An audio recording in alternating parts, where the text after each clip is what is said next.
अस्सलामुअलैकुम। आज हमने डिस्कस करना है जी टेस्ट नंबर 10 जो कि इलेक्ट्रिक पावर से रिलेटेड है। फर्स्ट एमसीक्यू उसका देखें। कहता है तीन रेजिस्टेंसेज हैं, 2 ओहम्स, 3 ओहम्स और 5 ओहम्स की। इनको कनेक्ट किया गया है पैरेलल में बैटरी के साथ। कहता है बताएं कि मैक्सिमम पावर डिसिपेशन किस रेजिस्टर के अक्रॉस होगी। देखें, मैक्सिमम पावर डिसिपेशन के बारे में आपने बताना है तो पावर के तीन फार्मूलाज आपको पता है। उन तीनों फार्मूलाज में से कौन से वाला फार्मूला हमने यूज करना है। देखें जरा, पहली इंफॉर्मेशन जो हमें गिवन है वो रेजिस्टर्स की वैल्यूज गिवन है। दूसरी इंफॉर्मेशन हमें क्या गिवन है, ये गिवन है कि ये तीनों की तीनों रेजिस्टेंसेस बैटरी के साथ पैरेलल में कनेक्टेड हैं। तो इसका मतलब है जो बैटरी का वोल्टेज ड्रॉप है वही इन तीनों का वोल्टेज ड्रॉप होगा। ठीक हो गया। तो इसका मतलब ये हुआ कि रेजिस्टेंसेस के बारे में भी इंफॉर्मेशन गिवन है और वोल्टेजेस के बारे में भी इंफॉर्मेशन गिवन है। सो अब पावर का जो फार्मूला यूज होगा वो कौन सा होगा, इन तीनों फार्मूलाज में से ये वाला यूज होगा। इस फार्मूला में वोल्टेज और रेजिस्टेंस एट अ टाइम मौजूद हैं।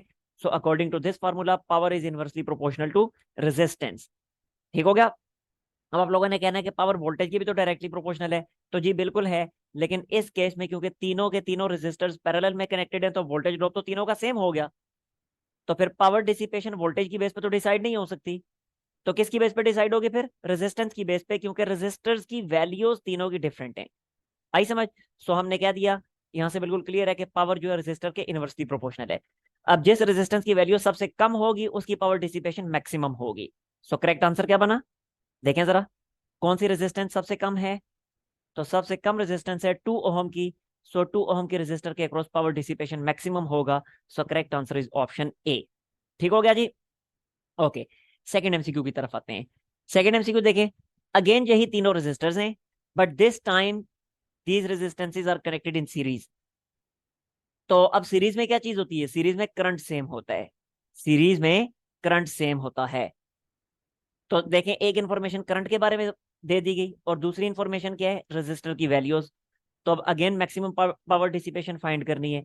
तो अब पावर का कौन सा फार्मूला है कि जिसमें करंट और वोल्टेज एट अ टाइम मौजूद है, ये वाला formula. So according to this formula power is directly proportional to resistance. ठीक हो गया। फिर अगेन आप लोगों ने कहना है पावर करंट के भी तो डायरेक्टली प्रोपोर्शनल है। तो फिर वही बात कि बिल्कुल है करंट के डायरेक्टली प्रोपोर्शनल, लेकिन क्योंकि तीनों सीरीज में है तो करंट तो तीनों का सेम हो गया। तो करंट की बेस पे तो पावर डिसिपेशन हम फाइंड नहीं कर सकते। तो पावर डिसिपेशन किसकी बेस पे डिसाइड होगी फिर, रेजिस्टर की बेस पे, क्योंकि रेजिस्टर की वैल्यूज तीनों की डिफरेंट है। तो अब इसके मुताबिक पावर डिसिपेशन रेजिस्टर के डायरेक्टली प्रोपोर्शनल। अब जिसकी रेजिस्टेंस मैक्सिमम उसकी पावर डिसिपेशन भी मैक्सिमम। तो देखें जरा किसकी रेजिस्टेंस मैक्सिमम है, maximum resistance is 5 ohm resistor. तो 5 ओहम के रेजिस्टर के अक्रॉस पावर डिसिपेशन भी मैक्सिमम होगी। So correct answer is option C. ठीक हो गया जी। थर्ड एमसीक्यू की तरफ आ जाए। कहते हैं तीन बल्ब्स हैं, 100 watt, 200 watt, 300 watt, these are connected in parallel. कहता है ये बताएं कि कौन से वाला बल्ब जो है उसकी मैक्सिमम ब्राइटनेस होगी। अब मैक्सिमम ब्राइटनेस तो हम बाद में फाइंड करेंगे, पहले तो इन चीजों को समझें कि जब आप बल्ब खरीद खरीद के लाते हैं बाजार से तो उसके ऊपर लिखा होता है कि ये कितने वाट का बल्ब है। 100 वाट का बल्ब है, 200 वाट का बल्ब है, 300 वाट का बल्ब है। ये उसके ऊपर लिखा हुआ होता है। अब फॉर एग्जाम्पल उसके ऊपर लिखा है बल्ब के ऊपर कि ये 100 वाट का बल्ब है। व्हाट डज इट मीन, इसका मतलब ये होता है कि ये बल्ब ज्यादा से ज्यादा 100 वाट की पावर को एब्जॉर्ब कर सकता है। इससे ज्यादा पावर अगर आपने इस बल्ब को प्रोवाइड कर दी तो ये बल्ब फ्यूज हो जाएगा। इसी तरह अगर बल्ब के ऊपर लिखा हुआ है कि ये 200 वाट का बल्ब है तो इसका मतलब है मैक्सिमम 200 वाट की पावर ये टॉलरेट कर सकता है। इससे ज्यादा प्रोवाइड की तो फ्यूज कर जाएगा, एंड सो ऑन। आगे समझ बात की। अच्छा, अब सिर्फ उस बल्ब के ऊपर पावर नहीं लिखी होती, उसके ऊपर वोल्टेज भी लिखी होती है। उसके ऊपर पाकिस्तान में वोल्टेज कितनी लिखी होती है, 220 या 230 वोल्ट लिखी होती है। मतलब कि ये बल्ब ज्यादा से ज्यादा 230 वोल्ट्स को एब्जॉर्ब कर सकता है। इससे ज्यादा वोल्टेज अगर आपने प्रोवाइड कर दी तो ये बल्ब फ्यूज कर जाएगा। आगे समझ बात की। तो अब ये जो पावर्स और वोल्टेजेस बल्ब के ऊपर लिखी होती हैं इनको कहा जाता है rated powers, RATED, rated, rated powers and rated voltages. तो अब क्लियर हो गया ना, रेटेड पावर या रेटेड वोल्टेज किसे कहते हैं। रेटेड पावर या रेटेड वोल्टेज, पावर या वोल्टेज की वो वैल्यू होती है कि जो पावर या वोल्टेज वो बल्ब मैक्सिमम टॉलरेट कर सकता है। आगे समझ बात की। ओके, अब अगली बात समझे। अब हम आते हैं इसकी ब्राइटनेस की तरफ। हमने ये बताना है कि किस वाले बल्ब की ब्राइटनेस मैक्सिमम है। तो अब इसको समझने के लिए यहां आ जाए, देखें जरा। बल्ब की जो ब्राइटनेस होती है वो डायरेक्टली प्रोपोर्शनल होती है कि बल्ब कितनी लाइट पावर प्रोड्यूस कर रहा है। कॉमन सेंस की बात है। बल्ब अगर ज्यादा लाइट पावर प्रोड्यूस करेगा तो बल्ब की ब्राइटनेस ज्यादा होगी, अगर कम लाइट पावर प्रोड्यूस करेगा तो बल्ब की ब्राइटनेस कम होगी। So brightness is directly proportional to light power produce by the bulb. ठीक हो गया। अब बल्ब जो लाइट पावर प्रोड्यूस करता है वो किस चीज पे डिपेंड करता है? वो इस चीज पे डिपेंड करता है कि बल्ब कितनी इलेक्ट्रिकल पावर कंज्यूम कर रहा है, क्योंकि डेफिनेटली बल्ब जो इलेक्ट्रिकल पावर ले रहा है उसी इलेक्ट्रिकल पावर को उसने लाइट पावर में कन्वर्ट करना है ना। तो अगर बल्ब ज्यादा इलेक्ट्रिकल पावर कंज्यूम कर रहा है तो इसका मतलब है ज्यादा लाइट पावर प्रोड्यूस करेगा, कम इलेक्ट्रिकल पावर कंज्यूम कर रहा है तो कम लाइट पावर प्रोड्यूस करेगा। आई समझ बात की? अब इसको देख के आपने ये नहीं कह देना कि 100 वाट का बल्ब 300 वाट का बल्ब जो है वो ज्यादा इलेक्ट्रिकल पावर कंज्यूम कर रहा है तो ब्राइटनेस ज्यादा होगी। नो, वो उसके ऊपर 100 वाट, 200 वाट या 300 वाट जो बल्ब के ऊपर लिखा हुआ है वो रेटेड पावर लिखी है, वो कंज्यूम्ड पावर नहीं लिखी हुई। वो रेटेड पावर थी कि कितनी मैक्सिमम पावर वो टॉलरेट कर सकता है। यहाँ पे जो इसकी लाइट पावर है वो, जो इसकी ब्राइटनेस है वो डिपेंड किस पे कर रही है? कंज्यूम्ड पावर पे। ठीक है। अब जरा अगली चीज को समझिएगा। अगर बल्ब को पैरेलल में कनेक्ट कर दिया जाए तो फिर कंज्यूम्ड पावर रेटेड पावर के डायरेक्टली प्रोपोर्शनल हो जाती है। यानी उस सूरत में ये ऐसे बन जाएगा, it is directly proportional to what? Rated power. ठीक हो गया। इसका मतलब ये हुआ कि अगर बल्ब पैरेलल में कनेक्टेड है तो फिर ब्राइटनेस जो है वो रेटेड पावर के डायरेक्टली प्रोपोर्शनल होगी। जिसकी रेटेड पावर मैक्सिमम, जिस बल्ब की रेटेड पावर मैक्सिमम उसकी ब्राइटनेस भी मैक्सिमम। जैसे इस केस में 3 बल्ब हैं, 100, 200 और 300 वाट। तो 300 वाट वाले की रेटेड पावर मैक्सिमम है ना, तो 300 वाट वाले की ब्राइटनेस भी मैक्सिमम होगी पैरेलल कॉम्बिनेशन में। लेकिन अगर सीरीज कॉम्बिनेशन की बात करें तो सीरीज कॉम्बिनेशन में कंज्यूम्ड पावर रेटेड पावर के इनवर्सली प्रोपोर्शनल होती है। तो सीरीज के केस में फिर यहां पे क्या आ जाएगा? Inversely proportional to consumed power. Consumed power क्या मतलब? मतलब ये कि अगर हम सीरीज में कनेक्ट करते हैं तो अब, सॉरी यहां पे मैंने गलत लिख दिया, directly proportional to rated power, sorry inversely proportional to rated power, क्योंकि सीरीज में कंज्यूम पावर रेटेड पावर के इनवर्सली प्रोपोर्शनल होती है। ठीक हो गया। तो अब जरा देखें, अगर बल्ब्स को सीरीज में कनेक्ट कर दिया जाए तो उस सूरत में ब्राइटनेस जो है वो रेटेड पावर के इनवर्सली प्रोपोर्शनल हो जाएगी। मतलब कि अब इन तीनों में से जिसकी रेटेड पावर मिनिमम होगी उसकी ब्राइटनेस मैक्सिमम होगी। तो सीरीज के केस में देखें, इन तीनों में से किसकी रेटेड पावर मिनिमम है? 100 वाट वाले की रेटेड पावर मिनिमम है। तो जब 100 वाट वाले की रेटेड पावर मिनिमम है तो सीरीज कॉम्बिनेशन में फिर 100 वाट वाले की ब्राइटनेस मैक्सिमम होगी। समझ आ गई ना बात की? खैर, अभी एमसीक्यू नंबर 3 में हमें कहा गया कि वो तीनों की तीनों बल्ब पैरेलल में कनेक्टेड हैं। तो जब पैरेलल में कनेक्टेड है तो ब्राइटनेस रेटेड पावर के मैक्सिमम है। अब रेटेड पावर 300 वाट वाले की ज्यादा है तो लिहाजा 300 वाट वाले की ब्राइटनेस भी मैक्सिमम होगी। यहाँ पे देखें यही कहा है कि पैरेलल में कनेक्टेड है, तो 300 वाट वाले की रेटेड पावर मैक्सिमम है तो उसकी ब्राइटनेस भी मैक्सिमम है। So correct answer is option C. आगे ना समझ बात की। अब एमसीक्यू नंबर 4 देखें। एमसीक्यू नंबर 4 की एक्सप्लेनेशन सारी की सारी एमसीक्यू नंबर 3 में ही मैं आपको दे चुका हूं। यहाँ पे अब क्या कहा गया है कि तीनों के तीनों बल्ब सीरीज में कनेक्टेड हैं। तो जब सीरीज में कनेक्टेड हैं तो अभी तो हमने प्रूव किया कि जब वो सीरीज में कनेक्टेड है तो सीरीज कनेक्शन में ब्राइटनेस जो है वो रेटेड पावर के इनवर्सली प्रोपोर्शनल है। अब जिसकी रेटेड पावर मिनिमम उसकी ब्राइटनेस मैक्सिमम। तो रेटेड पावर मिनिमम किसकी है? 100 वाट वाले की। तो इसका मतलब है उसकी ब्राइटनेस भी मैक्सिमम होगी। सो ऑप्शन एमसीक्यू नंबर 4 का करेक्ट आंसर है ऑप्शन ए। ठीक। ओके जी। नेक्स्ट आ जाते हैं हम एमसीक्यू नंबर 5 की तरफ। एमसीक्यू नंबर 5 में कहता है कि विच बल्ब हैज थिकेस्ट फिलामेंट? किस बल्ब का फिलामेंट सबसे ज्यादा थिक होगा? देखें, हमें पता है कि उसी बल्ब का फिलामेंट सबसे ज्यादा थिक होगा कि जिसकी रेजिस्टेंस मिनिमम होगी। क्योंकि अगर फिलामेंट थिक है तो रेजिस्टेंस कम हो जाएगी, फिलामेंट थिन है तो रेजिस्टेंस मैक्सिमम हो जाएगी। आगे ना समझ बात की? तो इसलिए मैं कह सकता हूं कि थिकनेस जो है वो रेजिस्टेंस के इनवर्सली प्रोपोर्शनल है। जिसकी रेजिस्टेंस मिनिमम उसकी थिकनेस मैक्सिमम। ठीक है। लेकिन साथ ही साथ हमें यह भी पता है कि रेजिस्टेंस जो है वो रेटेड पावर के इनवर्सली प्रोपोर्शनल होती है। कैसे? ये देखें ना, ये फार्मूला अकॉर्डिंग टू दिस कि रेजिस्टेंस जो है वो रेटेड पावर के इनवर्सली प्रोपोर्शनल होती है। ठीक हो गया। तो रेजिस्टेंस जब रेटेड पावर के इनवर्सली प्रोपोर्शनल होती है तो इसका मतलब ये हुआ, इसका इसका मतलब ये हुआ, रेजिस्टेंस जब रेटेड पावर के इनवर्सली प्रोपोर्शनल होती है तो इसका मतलब ये हुआ कि थिकनेस जो है वो रेटेड पावर के डायरेक्टली प्रोपोर्शनल। अब जिसकी थिकनेस जिसकी रेटेड पावर मैक्सिमम, उसकी थिकनेस भी मैक्सिमम, उसके फिलामेंट की थिकनेस भी मैक्सिमम। आगे समझ बात की? तो आंसर फिर क्या बनेगा? आंसर ये बनेगा कि 300 वाट वाला जो है, 300 वाट वाला जो है उसकी थिकनेस मैक्सिमम है। अभी यहाँ पे इस एमसीक्यू में आपको एक कंफ्यूजन है, मुझे पता है, मैं उसका आंसर आपको देता हूँ, पहले मैं सही आंसर मार्क कर लो। तो 300 वाट वाला जो है उसकी थिकनेस मैक्सिमम हुई, उसके फिलामेंट की थिकनेस मैक्सिमम हुई। आगे समझ बात की? अच्छा, अब आपको कंफ्यूजन इसमें क्या है वो मैं डिस्कस कर लेता हूँ। देखें जरा, इस एमसीक्यू में आपको कंफ्यूजन ये है, आप लोगों ने ये कहना है कि सर ने तो अभी इस फार्मूले के थ्रू ये कहा कि पावर जो है वो रेजिस्टेंस के इनवर्सली प्रोपोर्शनल है, तो लिहाजा जिसकी रेजिस्टेंस मिनिमम होगी उसकी रेटेड पावर मैक्सिमम हो जाएगी, लिहाजा उसकी उसके फिलामेंट की थिकनेस मैक्सिमम हो जाएगी। लेकिन दूसरा फार्मूला यहाँ पे तो नजर आ रहा है कि पावर जो है वो रेजिस्टेंस के डायरेक्टली प्रोपोर्शनल है, तो इनसे इन दोनों फार्मूला से तो अपोजिट रिजल्ट्स बन रहे हैं। हमें क्या पता चलेगा कि हम ये वाला फार्मूला यूज करें या ये वाला करें? ये आपके माइंड में चल रहा है, आई नो। तो मैं इसका जवाब दे देता हूं।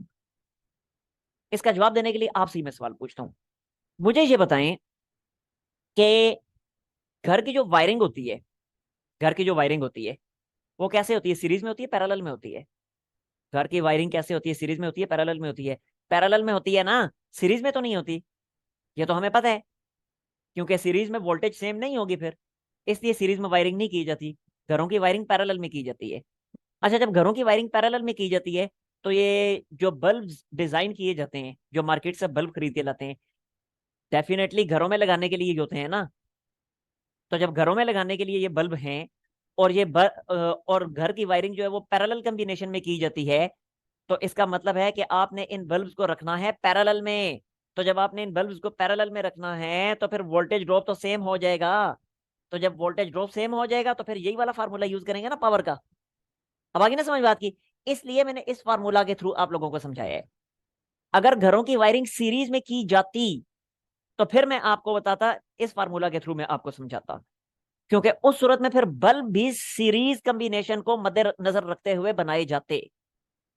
लेकिन क्योंकि घरों की वायरिंग पैरेलल में होती है, और पैरेलल में क्योंकि वोल्टेज ड्रॉप सेम होता है, और बल्ब जो है वो इसी पैरेलल कॉम्बिनेशन के अकॉर्डिंग बनाए जाते हैं, दैट्स वाई पावर का ये वाला फार्मूला यूज किया। आगे अब समझ बात होगी ना? Confusion clear? ओके जी। अब हम चलते हैं नेक्स्ट एमसीक्यू की तरफ, एमसीक्यू नंबर 6 की तरफ। देखें जी, एमसीक्यू नंबर 6 है। एमसीक्यू नंबर 6 में कहता है कि एक बल्ब है कि जो 220 वोल्ट 500 वाट का बल्ब है। मतलब वही जो अभी ऊपर डिटेल से मैं एमसीक्यू नंबर 3 और 4 में आप लोगों को समझा चुका हूं कि इसका मतलब ये है कि ये उस बल्ब की रेटेड पावर और रेटेड वोल्टेज है। यानी ये बल्ब जो है 220 वोल्ट के लिए और 500 वाट के लिए डिजाइन किया गया है। ठीक हो गया? कहता है अच्छा, अब 220 वोल्ट और 500 वाट के लिए ये बल्ब डिजाइन किया गया है। कहता है ये बताएं कि अगर इसको 110 वोल्ट की पावर सप्लाई के अक्रॉस कनेक्ट किया जाए तो अब इस बल्ब के अक्रॉस पावर डिसिपेशन क्या होगी? ठीक है, अगर तो 220 वोल्ट के अक्रॉस उसको कनेक्ट किया जाए तो फिर तो पावर डिसिपेशन उसने खुद बताई है ना, 500 वाट होगी। कहता है अगर 110 वोल्ट की सप्लाई के अक्रॉस कनेक्ट किया जाए तो अब पावर डिसिपेशन क्या होगी? सॉल्व करके देख लेते हैं। देखें जरा, पावर डिसिपेशन का जो फार्मूला हम यूज करेंगे कौन सा यूज करेंगे? ये वाला यूज करेंगे, power is equal to V²/R। वो वाला यूज नहीं करेंगे, वो वाला यूज नहीं करेंगे। क्यों? देखें, बड़ी क्लियर सी बात है। हमें उसने कहा है कि ये बताएं कि अगर उसको 110 वोल्ट की सप्लाई के अक्रॉस कनेक्ट किया जाए तो पावर डिसिपेशन क्या होगी? तो वोल्टेज उसने दे दी ना, तो जब वोल्टेज दे दी तो फिर पावर डिसिपेशन का यही वाला फार्मूला मैं यूज करूंगा। ये वाला तो मैं यूज नहीं कर सकता क्योंकि इसमें तो वोल्टेज ही नहीं है सिरे से। समझ आ गई? अच्छा, आप लोगों ने कहना है वोल्टेज तो इसमें भी है, फिर ये वाला क्यों यूज नहीं करेंगे? इसलिए कि अगर ये वाला यूज करूं तो मुझे करंट की जरूरत पड़ेगी, और करंट यहाँ पे कैलकुलेट करना बहुत मुश्किल काम है। इसके बरक्स अगर ये वाला मैं यूज करता हूँ तो वोल्टेज तो उसने खुद बता दी है, रेजिस्टेंस दूसरी चीज जरूरत पड़ेगी, रेजिस्टेंस में बड़ी आसानी से कैलकुलेट कर सकता हूँ, इसलिए मैं ये वाला यूज कर रहा हूँ। आई समझ बात की? अब जरा देखें, तो यहाँ पे मैं लिख देता हूँ दोबारा से फार्मूला यही वाला, पावर का V²/R। तो मैं उनको रीअरेंज करके, वेरिएबल्स को रीअरेंज करके मैंने ऐसे लिख दिया। ठीक है, resistance is equal to V²/P, क्योंकि मैं पहले रेजिस्टेंस कैलकुलेट करूंगा तब जाके पावर का वो फार्मूला यूज करके मैं वहां से पावर डिसिपेशन फाइंड कर सकता हूं। तो पहले मैं इसको यूज करके रेजिस्टेंस कैलकुलेट कर रहा हूं। जरा गौर से देखें, एमसीक्यू में उसने बताया हुआ है ना कि अगर 220 वोल्ट की सप्लाई के अक्रॉस कनेक्ट किया जाए तो उस सूरत में पावर डिसिपेशन 500 वॉट होगी। तो लिहाजा ये दोनों वैल्यूज यहाँ पे पुट कर दें, सिंप्लीफाई करें, आपको बड़े आराम से रेजिस्टेंस मिल जाएगी। अच्छा, अब रेजिस्टेंस मिल गई, अब अगेन आप पावर का ये वाला फार्मूला यूज कर लें, V²/R। अब देखें रेजिस्टेंस भी पता चल गई, और साथ ही साथ उसने ये कहा है कि 110 वोल्ट की सप्लाई के अक्रॉस कनेक्ट किया जाए तो पावर डिसिपेशन क्या होगी। तो देखें जरा, यहाँ पे 110 पुट करेंगे, रेजिस्टेंस हम कैलकुलेट कर चुके हैं, वो यहाँ पे पुट करेंगे तो पावर डिसिपेशन आ जाएगी। तो देख लें, पावर इज इक्वल टू 110² 96.8, तो ये आपके पास आ गया आंसर 125 वॉट। समझ आ गई ना बात की? ओके, अब इस एमसीक्यू में भी आपके लिए एक मसला है, मुझे पता है आपके माइंड में ये अब चीज चल रही है कि ये सारी कैलकुलेशन, वहां पे तो कैलकुलेटर अलाउ नहीं होगा, हम ये सारी कैलकुलेशन कैसे करेंगे? तो आपके सामने इसीलिए मैंने आपको कैलकुलेशन पूरी करके दिखाई है कि 220² को मैंने ऐसे इसको सिंप्लीफाई करके इसको ओपन करके लिख दिया, 220 मल्टीप्लाई 220 और नीचे 500। देखें दोनों जीरो जीरो से कैंसल। अब ये क्या बना, 22 मल्टीप्लाई 22। अब 5 को अगर आप 22 से इसकी कैंसिलेशन करें तो डायरेक्ट 22 के साथ आपको कैंसिलेशन करनी आती है, 5 1 5, और 5 22 से जब कटिंग होगी तो 4 पॉइंट समथिंग बनेगा। वो 4 पॉइंट समथिंग कितना बनेगा? डायरेक्ट एग्जैक्टली तो 4.4 बनता है, लेकिन क्योंकि जल्दी में कैलकुलेशन करना आपके लिए मुश्किल होगा तो आप राउंड ऑफ करके 4.5 कर लें, ऐसे ही है ना? तो ये 22 को जब 4.5 से मल्टीप्लाई करेंगे, तो ये तो आपको मल्टीप्लाई करना आता ही है, 22 को 4.5 से मल्टीप्लाई करें, 22 4 88 होता है, और 0.5 से मल्टीप्लाई करें तो 11 होता है, तो ओवरऑल 99 बन जाएगा। समझ आ गई बात की? तो यहाँ पे आप लोग उस सूरत में फिर 99 लिख देंगे। अब इसी 99 की अगले स्टेप में आप फिर यहाँ पे 96.8 वैल्यू तो पुट नहीं करेंगे, बल्कि 99 पुट करेंगे, तो फिर आप ऐसे लिख देंगे 110² डिवाइडेड बाय 99। अब फिर आप क्या करेंगे, 110 मल्टीप्लाई 110 डिवाइडेड बाय 99। अब जब कैंसिलेशन करेंगे 99 वन जार, और यहाँ पे आ जाएगा 1 पॉइंट समथिंग, अब 1.1 ही कर देंगे, और 110 को 1.1 से जब आप मल्टीप्लाई करेंगे तो आंसर क्या आएगा, 110 से थोड़ा सा बड़ा आएगा, बहुत ज्यादा बड़ा नहीं आएगा, जरा डबल तो नहीं हो जाएगा, 200 की रेंज में तो नहीं चला जाएगा, 100 की रेंज में ही रहेगा। अब जो चार ऑप्शंस हैं, उन चारों ऑप्शंस में से 100 की रेंज में कौन से वाला है जो बिल्कुल 110 के करीब करीब ही था? तो आपके सामने ही है 125 watt. So this is the correct answer.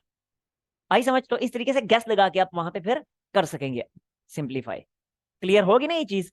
तो ऐसे आप लोगों ने वहां पे इसको सिंप्लीफाई कर लेने। नेक्स्ट आ जाते हैं एमसीक्यू नंबर 7 की तरफ। देखिए जरा, एमसीक्यू नंबर 7 में कहता है कि एक जनरेटर है कि जो 100 किलो वाट का है, यानी उसकी पावर बता दी है कितने पोटेंशियल डिफरेंस पे, 10 किलो वोल्ट पे। यानी अगर उसको 10 किलो वोल्ट का पोटेंशियल डिफरेंस प्रोवाइड करें तो इतनी पावर वो प्रोड्यूस करता है 100 किलोवाट की। आगे कहता है the power transmitted through the cable of the total resistance 5 ohm. कहता है कि ये पावर जो है वो 5 ओहम की एक केबल है, 5 ओहम की एक वायर है, उसके थ्रू ट्रांसमिट हो रही है। कहता है ये बताएं how much power is dissipated in the cable. तो केबल में कितनी पावर डिसिपेट हो रही है? अब जरा गौर से देखें, केबल में कितनी पावर डिसिपेट हो रही है ये हमने फाइंड करना है। तो केबल की रेजिस्टेंस आपको बता दी गई ना, तो अब पावर का अब वो फार्मूला यूज करें कि जिसमें रेजिस्टेंस मौजूद हो, एक चीज। दूसरी चीज, अब केबल के अक्रॉस वोल्टेज ड्रॉप क्या आप फाइंड कर सकते हैं? ये देखें जरा, अब पावर का वो फार्मूला आपने यूज करना है जिसमें रेजिस्टेंस मौजूद हो, तो ये दो फार्मूलाज हैं। अब इन दोनों में से कोई एक आपने यूज करना है, ये अब आपने चूज करने के कौन सा अब करेंगे, यूज करेंगे।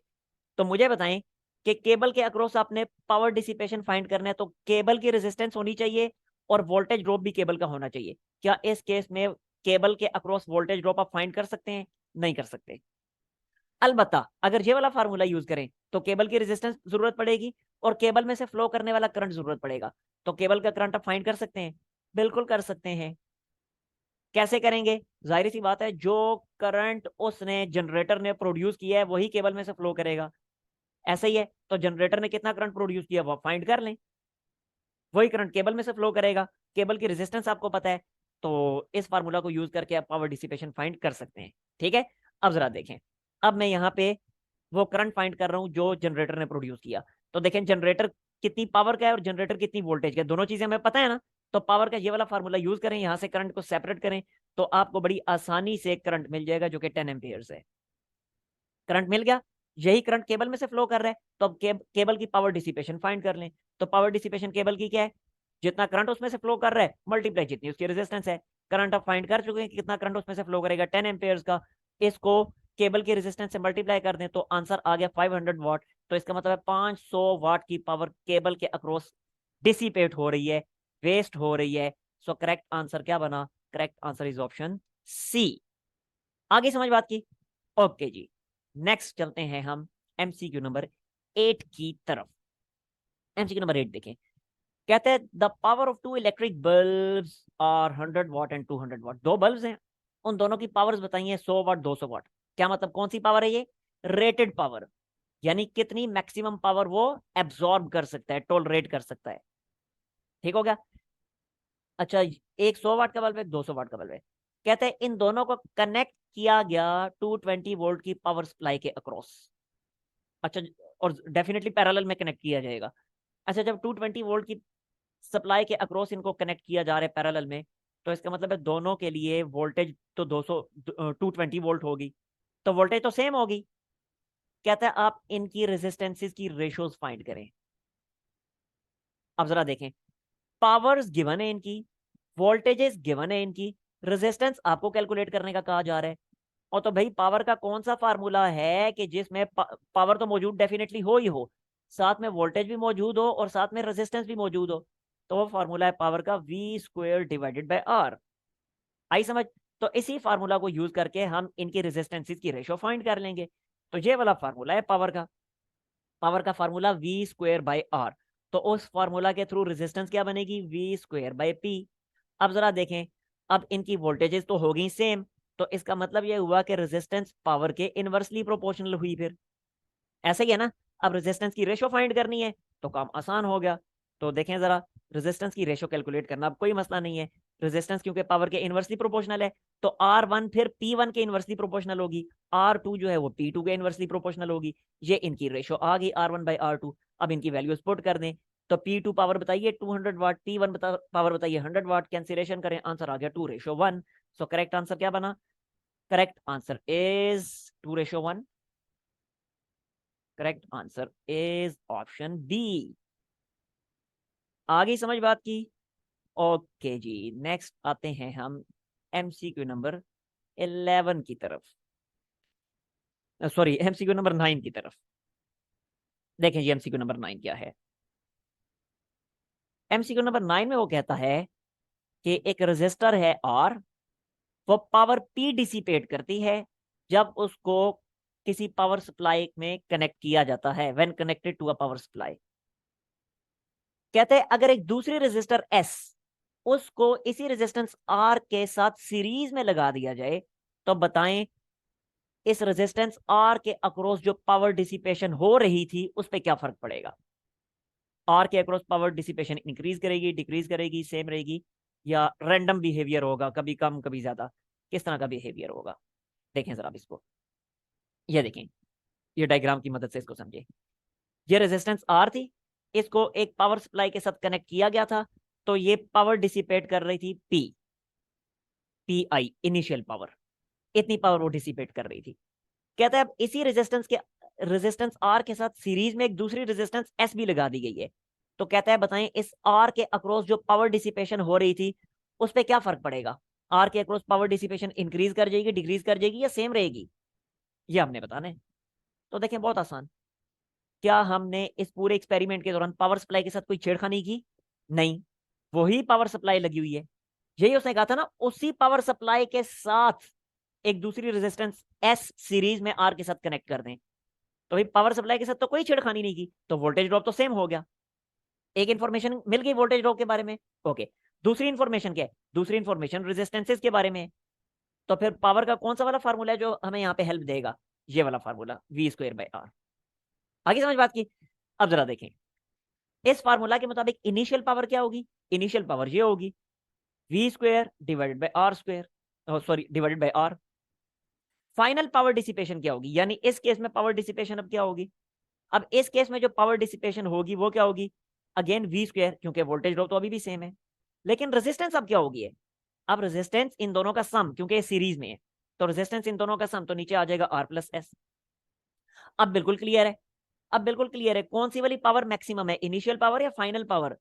तो क्लियर है ना कि पावर डिसिपेशन तो रेजिस्टेंस के साथ इनवर्स रिलेशन बना रही है।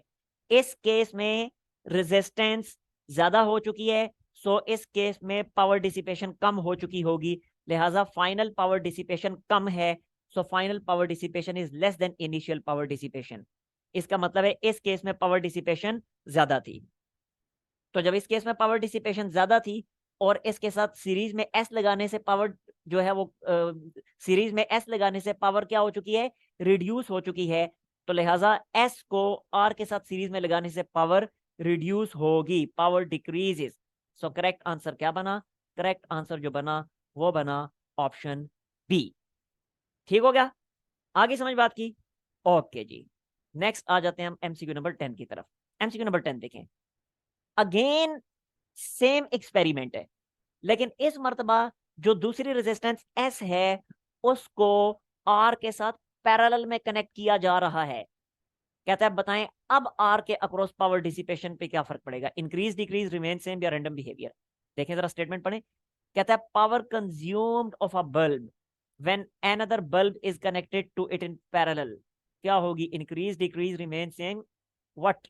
देखें जरा, ये हमारे पास अगेन रजिस्टर एल आर है, इसके अक्रॉस हमने एक बैटरी कनेक्ट की, और अभी जो है इस रजिस्टर आर के अक्रॉस जो पावर कंज्यूम हो रही है वो हो रही है V²/R। अब जरा देखें, इसी आर के साथ पैरेलल में रेजिस्टेंस एस कनेक्ट कर दी गई, लाइक इस तरह से ऐसे। तो कहता है बताएं आर के अक्रॉस पावर ड्रॉप पे, पावर डिसिपेशन पे क्या फर्क पड़ेगा। मुझे बताएं कि जब मैंने रेजिस्टेंस एस को आर के साथ पैरेलल में कनेक्ट किया तो आर के अक्रॉस जो वोल्टेज ड्रॉप आ रहा था वी, उस पर कोई फर्क पड़ा, कोई फर्क नहीं पड़ा, क्योंकि पैरेलल में वोल्टेज ड्रॉप सेम होता है। जो बैटरी का वोल्टेज ड्रॉप वही आर का वोल्टेज ड्रॉप, वही एस का वोल्टेज ड्रॉप। तो एस को आर के साथ कनेक्ट करने से आर के अक्रॉस वोल्टेज ड्रॉप तो सेम का सेम है, इसका मतलब न्यूमरेटर तो सेम है। और साथ ही साथ एस को आर के अक्रॉस कनेक्ट करने से क्या आर की रेजिस्टेंस, आर की वैल्यू पे कोई फर्क पड़ा, कोई फर्क नहीं पड़ा। रेजिस्टेंस तो इसकी इंट्रिंसिक प्रॉपर्टी है, तो इसका मतलब है नीचे डिनोमिनेटर भी सेम है। तो जब न्यूमरेटर भी सेम डिनोमिनेटर भी सेम तो इसका मतलब है पावर लॉस सेम, तो इसलिए आर के अक्रॉस पावर लॉस सेम रहेगा। समझ आई बात की। तो इसका मतलब है आंसर हुआ रिमेन सेम। अच्छा, यही वजह है कि हम जो घरों की वायरिंग करते हैं ना वो पैरेलल में करते हैं, क्योंकि पैरेलल में एक बल्ब लगाया, पैरेलल में दूसरा लगाया, तीसरा लगाया, चौथा लगाया, 10 बल्ब लगा दें, 100 बल्ब लगा दें, 1000 बल्ब लगा दें, 1000 फैंस लगा दें, उन सब की इंडिविजुअल पावर्स सेम रहेंगी, उनकी इंडिविजुअल पावर्स पे कोई फर्क नहीं पड़ेगा। दैट्स वाई घरों की वायरिंग जो है वो हमेशा पैरेलल में की जाती है। ठीक है, सो खैर इस केस में पावर जो है वो अब पैरेलल में सेम रहेगी। करेक्ट आंसर क्या बना, correct answer is option, correct answer is option C. समझ आ गई बात की, क्लियर हो गया। ओके जी, नेक्स्ट आ जाते हैं हम एमसीक्यू नंबर 11 की तरफ। देखें जी 11th एमसीक्यू, कहता है दो सेल्स हैं, हर एक की ईएमएफ और इंटरनल रेजिस्टेंस उसने बता दी है। कहता है these cells are connected in parallel across a resistor R. तो कहता है कि उस रेजिस्टर आर के अक्रॉस, उस रेजिस्टर आर के अक्रॉस जो आउटपुट पावर है वो मैक्सिमम कब होगी, जब ये कैपिटल आर किसके इक्वल हो। देखें जरा, अगर आप लोगों को कुछ याद हो, अगर आप लोगों को कुछ याद हो तो इस तरीके से हमने मैक्सिमम पावर डिसिपेशन का जो टॉपिक पढ़ा था वो लाइक इस तरह से था कि ये हमारी बैटरी की ईएमएफ है, ये बैटरी की इंटरनल रेजिस्टेंस है, और ये हम एक्सटर्नल रेजिस्टेंस आर यहाँ पे कनेक्ट कर देते हैं। तो हमने कहा था कि आर के अक्रॉस पावर मैक्सिमम कब होगी, पावर जो है एक्सटर्नल पावर वो मैक्सिमम कब होगी, अगर क्या हो, अगर कैपिटल आर स्मॉल आर के इक्वल हो जाए, एक्सटर्नल रेजिस्टेंस बैटरी की इंटरनल रेजिस्टेंस के इक्वल हो जाए तो पावर डिसिपेशन जो है मैक्सिमम हो जाती है। याद है ना, ऐसे ही था ना एक्सटर्नल रेजिस्टेंस बैटरी की इंटरनल रेजिस्टेंस के इक्वल हो जाए तो पावर डिसिपेशन मैक्सिमम हो जाती है। यही काम हमने यहाँ भी करना है, यहाँ भी उसने यही कहा है, यहाँ भी उसने ये कहा है, कहता है कि दो बैटरीज हैं, उन बैटरीज को ऐसे पैरेलल में कनेक्ट कर दिया और हर एक की रेजिस्टेंस जो है वो स्मॉल आर है, हर एक की ईएमएफ ई है। ठीक हो गया जी, दोनों बैटरीज को हमने पैरेलल में कनेक्ट कर दिया। कहता है बैटरीज को पैरेलल में कनेक्ट करने के बाद इनके अक्रॉस, इनका जो कंबाइंड कॉम्बिनेशन बना, इसके अक्रॉस एक एक्सटर्नल रेजिस्टर आप कनेक्ट कर दें। तो देखें जरा, इसके अक्रॉस ये मैं एक एक्सटर्नल रेजिस्टेंस कनेक्ट कर रहा हूं, लाइक ऐसे। ये देखें जरा, एक मिनट, कलर डिफरेंट यूज कर लेता हूं। ये देखें, ये इसके अक्रॉस एक एक्सटर्नल रेजिस्टेंस मैंने कनेक्ट कर दी, लाइक ये वाली। This is the external resistance, capital R. इस रेजिस्टर को इन दोनों बैटरीज के पैरेलल कॉम्बिनेशन के अक्रॉस कनेक्ट कर दिया। कहता है अब बताएं पावर डिसिपेशन मैक्सिमम कब होगी, जब ये कैपिटल आर किसके इक्वल हो। अब क्या कैपिटल आर स्मॉल आर के इक्वल हो, जैसा हमने ऊपर देखा था? नो, अब स्मॉल आर के इक्वल ना हो। वहां पे तो सिर्फ एक ही बैटरी थी ना, तो उस एक बैटरी की जो इंटरनल रेजिस्टेंस बन रही थी, उस इंटरनल रेजिस्टेंस के आर अगर एक्सटर्नल रेजिस्टेंस आर जो है उस इंटरनल रेजिस्टेंस स्मॉल आर के इक्वल हो जाती थी, तो पावर डिसिपेशन मैक्सिमम हो जाती थी। वहां तो एक बैटरी थी, यहाँ तो एक बैटरी नहीं है, यहाँ पे तो दो बैटरीज हैं, और दोनों बैटरीज की अपनी अलग अलग इंटरनल रेजिस्टेंस है। अब इन दोनों इंटरनल रेजिस्टेंस का कंबाइंड इफेक्ट क्या बनेगा?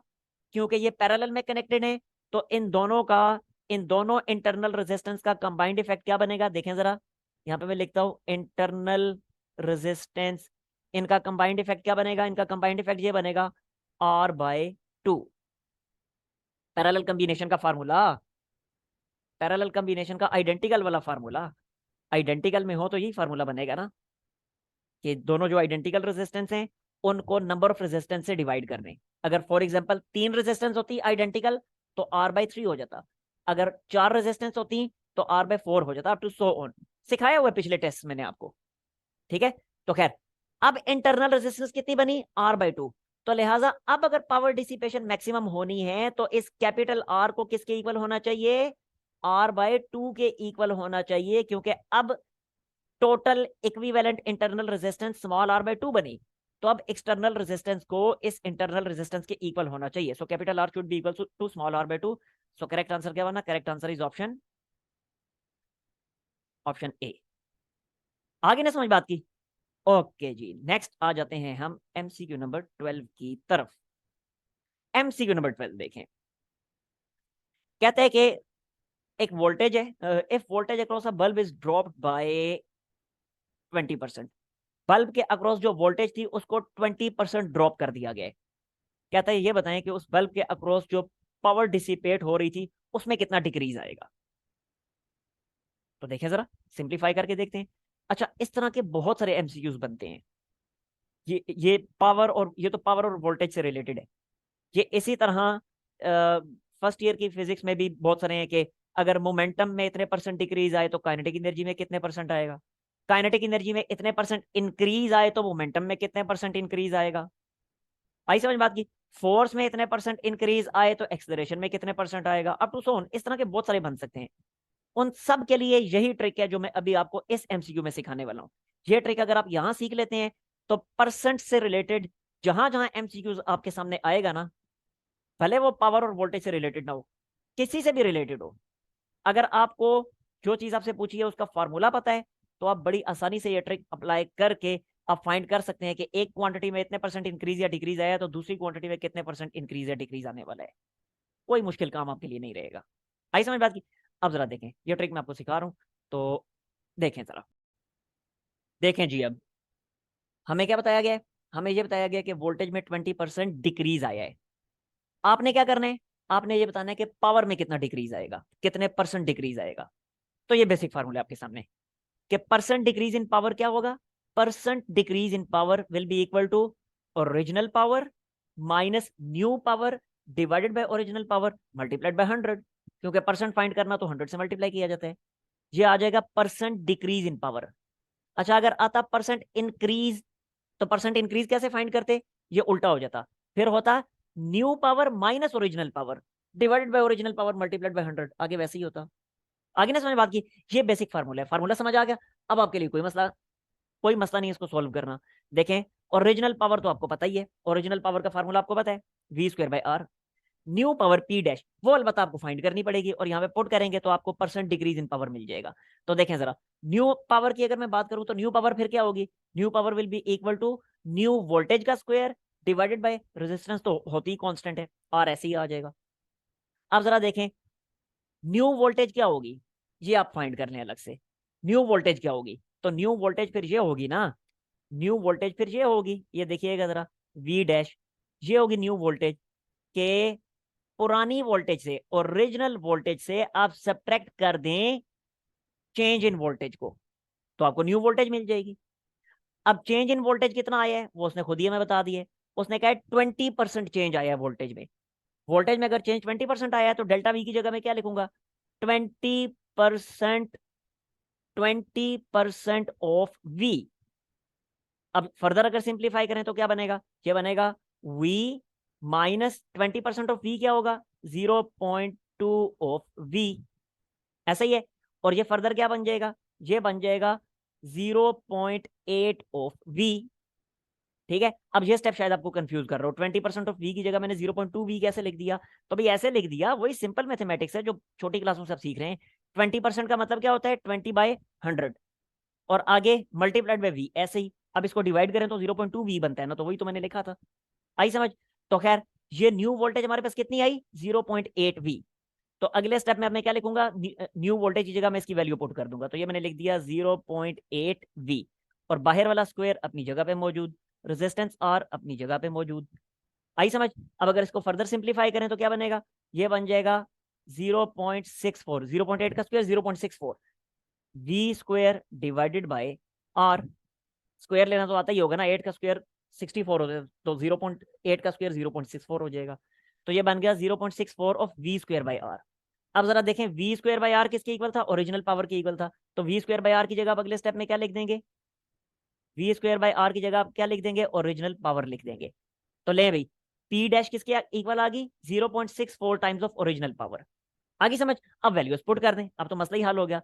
अब देखें ओरिजिनल पावर को मैं ऐसे ही लिखूंगा, minus P dash new power, तो न्यू पावर को ओरिजिनल पावर की फॉर्म में लिख दिया ना, तो ये लिख दिया 0.64 of P divided by P multiplied by 100। अब देखें जरा ऊपर से पी कॉमन आ रहा है, ऊपर से पी कॉमन आ रहा है, नीचे वाले पी से कैंसिल आउट हो जाएगा, तो यहीं पे इसको काट दें, बाकी ऊपर क्या बचेगा, ऊपर बचेगा 1 माइनस 0.64, जो कि क्या बनेगा 0.36 मल्टीप्लाइड बाय 100। और फाइनली क्या बना, फाइनली बन गया 36, और क्योंकि ये परसेंटेज में कैलकुलेशन हो रही थी सारी, तो 36%। तो ले जी पावर में डिक्रीज कितना आया, 36%। सो करेक्ट आंसर क्या बनेगा फिर, correct answer is none of these, है ही नहीं यहाँ पे, ऑप्शन डी। आगे समझ बात की, ओके जी। नेक्स्ट चलते हैं जी एमसीक्यू नंबर 13 की तरफ। कहते हैं दो बल्ब्स हैं, उन दोनों बल्ब्स की रेटिंग्स बता दी गई हैं। तो पहले वाला जो बल्ब है वो 40 वाट 220 वोल्ट का है, और दूसरा 20 वाट 110 वोल्ट का है। मतलब इसका मैं आपको बता चुका हूँ, रेटिंग्स के मतलब मैं आपको बता चुका हूँ। 40 वाट का बल्ब है तो इससे मुराद है कि मैक्सिमम 40 वाट की पावर एब्जॉर्ब कर सकता है, इससे ज्यादा दी तो बल्ब फ्यूज हो जाएगा। इस तरह 220 वोल्ट उसके ऊपर लिखा है, तो इसका मतलब है ज्यादा से ज्यादा 220 वोल्ट इसको आप सप्लाई कर सकते हैं, ज्यादा सप्लाई कर दिया तो बल्ब ने फ्यूज कर जाने हैं। ये होती है बल्ब की रेटिंग। तो खैर दोनों बल्ब की रेटिंग्स यहाँ पे लिखी हैं, कहते हैं ये बताएं कि उन दोनों की रेजिस्टेंसेज की रेशोज क्या होंगी। अब जरा देखें यहाँ पे आपको पावर गिवन है, हर बल्ब की पावर गिवन है, उसकी वोल्टेज गिवन है, और रेजिस्टेंस की रेशो पूछी है। तो पावर का कौन सा फार्मूला है कि जिसमें वोल्टेज रेजिस्टेंस दोनों मौजूद होते हैं, तो वही वाला वी स्क्वायर बाई आर। उस फार्मूला से आपने रेजिस्टेंस को सेपरेट कर देना है और दोनों रेजिस्टेंसेस की रेशोज ले लेनी है। तो देखें एक सॉल्व करके रखा हुआ मैंने आपके सामने, ये पावर का वो फार्मूला, उस फार्मूले से मैंने रेजिस्टेंस को सेपरेट कर लिया, तो रेजिस्टेंस बनी वी स्क्वायर बाई आर। अब देखें रेजिस्टेंस की वोल्टेज के साथ डायरेक्ट रिलेशन है, तो अगर मैं इनकी रेशो लेता हूँ R1:R2, तो रेजिस्टेंस की क्योंकि वोल्टेज के साथ डायरेक्ट रिलेशन है तो R1 के सामने ही ऊपर V1 आ जाएगा। लेकिन क्योंकि पावर के साथ इनवर्स रिलेशन है रेजिस्टेंस की, तो अगर R1 ऊपर है तो P1 फिर नीचे आ जाएगा। आगे समझ बात की। इसी तरह अब नीचे R2 मैंने लिखा हुआ है, तो अगेन वही काम करना है, नीचे R2 है तो फिर V2 इसके सामने आ जाएगा क्योंकि वोल्टेज के साथ इसकी डायरेक्ट रिलेशन है, जबकि P2 ऊपर चला जाएगा क्योंकि पावर के साथ इसकी इनवर्स रिलेशन है। तो ये फाइनल फार्मूला आपके पास बना। वैसे सोल्व भी कर, सिंप्लीफाई भी करके मैंने आपके सामने रखा हुआ है, यानी ये रेजिस्टेंस की वैल्यू मैंने लिखी यहाँ से उठा के, ये और ये सिंप्लीफाई किया तो ये बना। लेकिन ये करने की जरूरत नहीं है ना, एमसीक्यूज कर रहे हैं, टाइम भी कम है, तो लॉजिक को यूज करें बस। तो खैर अब इसमें वैल्यूज पुट कर दें। अब देखें दोनों की वोल्टेजेस गिवन है, पहले वाले की वोल्टेज है 220, दूसरे वाले की है 110, तो वोल्टेजेस की वैल्यूज पुट कर दी, और क्योंकि इनके स्क्वायर्स हैं वोल्टेजेस के, तो ऊपर स्क्वायर्स भी आ गए। फिर पावर, पहले वाले की पावर 40 है, दूसरे वाले की पावर 20 है, तो बस सिंप्लीफाई करें, आंसर क्या आ गया, 2:1। सिंपल, ठीक हो गया। नेक्स्ट आ जाए एमसीक्यू नंबर 14 की तरफ। देखिए एमसीक्यू नंबर 14 में वो क्या कहते हैं, कहते हैं आउटपुट पावर लैंप की जो है वो 6 वाट है। कहते हैं ये बताएं कि ये कितनी एनर्जी कंज्यूम करेगा 2 मिनट में। तो देखें, पावर की जो बेसिक डेफिनेशन है वो तो यही है ना, energy supplied in unit time या work done in unit time. तो यहां से एनर्जी को सेपरेट कर लें, energy is power multiply time. अब पावर उसकी बताई हुई है 6 वाट, कितने टाइम तक वो पावर सप्लाई करती रहेगी बैटरी, 2 मिनट तक, यानी 120 सेकेंड्स तक। मल्टीप्लाई करें, आंसर आ गया 720 वाट। सो करेक्ट आंसर क्या बना, correct answer is, correct answer is option D, 720 joules. ठीक हो गया। अच्छा, मैंने वाट्स वहां पे लिखा हुआ है, वो वाट्स नहीं है, वो जूल्स है, क्योंकि एनर्जी हमने फाइंड की, एनर्जी का यूनिट जूल होता है, वाट नहीं होता। अच्छा खैर, नेक्स्ट देखें, नंबर 15। कहता है दो बल्ब्स हैं, उनकी जो रेटेड पावर्स बताइए वो बताइए पी और क्यू, उनको सीरीज में कनेक्ट किया गया है। तो कहता है पूरी कम्बिनेशन की रेटेड पावर क्या होगी। तो वैसे तो इस फार्मूला की डेरिवेशन है, लेकिन वो डेरिवेशन मैं आपको नहीं करवा रहा, क्योंकि आपके लेवल पे इतने हाई कॉन्सेप्ट्स डिस्कस करने की जरूरत नहीं है एमडी कैट वालों के साथ, क्योंकि डेफिनेटली आपका फिजिक्स के साथ उस तरीके से इतना लेना देना नहीं है, और बहुत ज्यादा मुश्किल एमसीक्यूज आपसे पूछे भी नहीं जाएंगे, मैक्सिमम इसी तरह का बस पूछा जा सकता है। तो ये इसको मेमोराइज आप कर लें कि अगर उनको सीरीज में कन्वर्ट किया जाए, ये पूरी डेरिवेशन है, डेरिवेशन में आपको नहीं करवा रहा, ठीक है। अब जरा देखें, अगर उनको सीरीज में कन्वर्ट किया जाए, तो अगर 3 बल्ब हैं फॉर सपोज, तो अगर सीरीज में उनको कन्वर्ट करें तो इक्विवेलेंट पावर का ये फार्मूला होता है। लेकिन अगर दो हैं तो फिर ये तीसरी टर्म गायब हो जाएगी, ठीक है। और यहाँ पे जो एमसीक्यू में पावर्स के नाम बताए हैं वो पी और क्यू बताए हैं, तो ये आ जाएगा 1/p equivalent is equal to 1/p plus 1/q। और जब एलसीएम लेके इनको सिंप्लीफाई करेंगे तो आंसर कौन सा वाला बनेगा, सिंप्लीफाई करना आपको आता है एलसीएम लेके, तो आंसर ये बन जाएगा ऑप्शन सी। आगे ना समझ बात की। अच्छा, अब नेक्स्ट एमसीक्यू जरा देखें, एमसीक्यू नंबर 16। कहते हैं equivalent power, power consumed in series combination is dash than the individual power. तो जो इक्विवेलेंट पावर है वो इंडिविजुअल पावर्स से क्या है, कम है, ज्यादा है, इक्वल है, क्या है। देखें, फॉर्मूला आपको क्या बता रहा है, आपको पता है ना कि इस तरह से रेजिस्टेंस की इक्विवेलेंट पावर हमने कैलकुलेट की थी पैरेलल कॉम्बिनेशन के लिए, और इसी तरह कैपेसिटर्स की हमने कैलकुलेट की थी इक्विवेलेंट कैपेसिटेंस सीरीज कॉम्बिनेशन के लिए, इसी तरह की फॉर्म थी। तो जो जब इस तरह की फॉर्म थी कैपेसिटर्स और रेजिस्टर्स के लिए, तो वहां भी हमने यही कहा था कि इक्विवेलेंट कैपेसिटेंस या इक्विवेलेंट रेजिस्टेंस इंडिविजुअल कैपेसिटेंसेस से या इंडिविजुअल रेजिस्टेंसेस से कम है। तो पावर के केस में भी तो ऐसे ही होगा, इक्विवेलेंट पावर जो है वो इंडिविजुअल पावर से कम होगी सीरीज कॉम्बिनेशन के लिए। ठीक हो गया। तो करेक्ट आंसर क्या बना, it is less than, equivalent power consumed is less than the individual power, option A. ठीक हो गया, ये नंबर 16 था। अब नंबर 17 देखें। 17 में फिर से वही दो बल्ब हैं, लेकिन इस दफा इनको पैरेलल में कनेक्ट किया गया है। तो जब पैरेलल में इनको कनेक्ट किया जाता है, अगेन इसकी भी फार्मूला की डेरिवेशन है, लेकिन मैं आप लोगों को नहीं करवा रहा, जस्ट आप लोग मेमोराइज करें मेडिकल वाले, ठीक है। ये क्या है, इक्विवेलेंट पावर क्या होगी, पैरेलल कॉम्बिनेशन में उनकी पावर्स का सम हो जाएगी। दो हैं तो P1 प्लस P2, तीन है तो P1 plus P2 plus 3 P3 up to so on. ठीक हो गया। तो equivalent power is sum of all those individual power, so correct answer is option A. अच्छा, अब अगली बात देखें कि जब इक्विवेलेंट पावर उन तमाम इंडिविजुअल पावर्स का सम है, तो इसका मतलब है अब इस मर्तबा इक्विवेलेंट पावर जो है वो तमाम इंडिविजुअल पावर्स से ज्यादा होगी। और नेक्स्ट एमसीक्यू है भी इसी के बारे में कि equivalent power consumed in parallel combination is greater than all those individual powers. ठीक हो गया जी। तो ये था जी टेस्ट नंबर 10। नेक्स्ट टाइम इंशाल्लाह टेस्ट नंबर 11 को डिस्कस करेंगे, तब तक के लिए अल्लाह हाफिज।